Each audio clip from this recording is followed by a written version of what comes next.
My style is inspired by my mom's running past.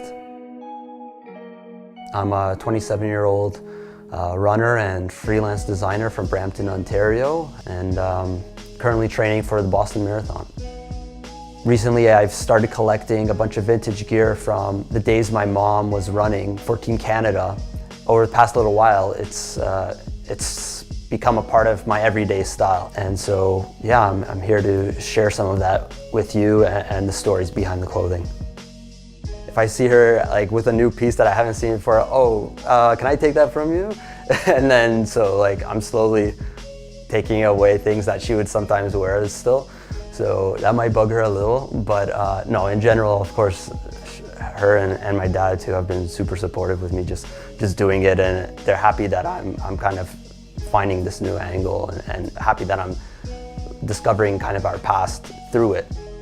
It's worked for me since I was a kid, and I would take this thing to, all my soccer practices and everything. I don't know, it's great for warm-ups and everything, and I love the little details in the stitching and the way it's constructed in the arms, zipper under here, the stowaway hood.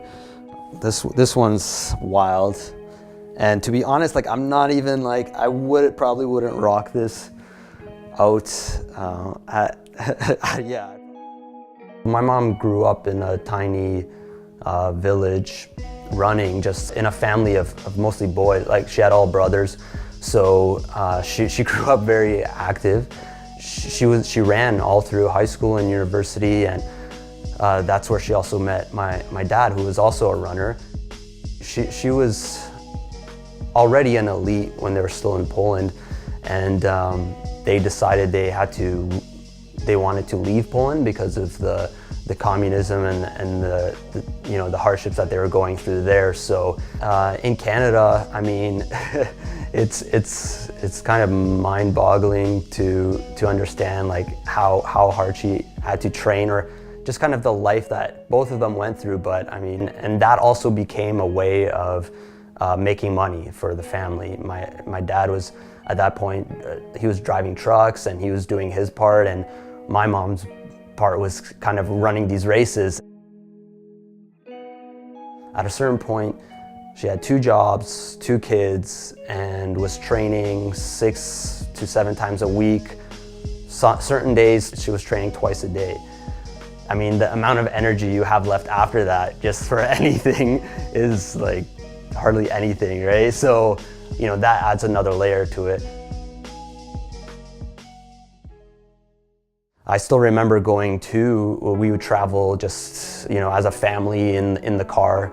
My dad would be driving, and we would go to races all around the States, Canada, I still have great memories about that. And I became used to her just being the best. She was winning most races. She was, whether it was 10K or half marathons or marathons. The competitive spirit in me is I need to beat my mom's time, in the marathon. I'm certain about that, I can't have that, And so this is gonna be probably my first reproduction will be of this piece. Just because, again, it's a tiny bit too small for me, so I want to be able to wear it. It's kind of selfishly, I want a piece that I could wear that's like this, that I could also train in, that sort of thing. So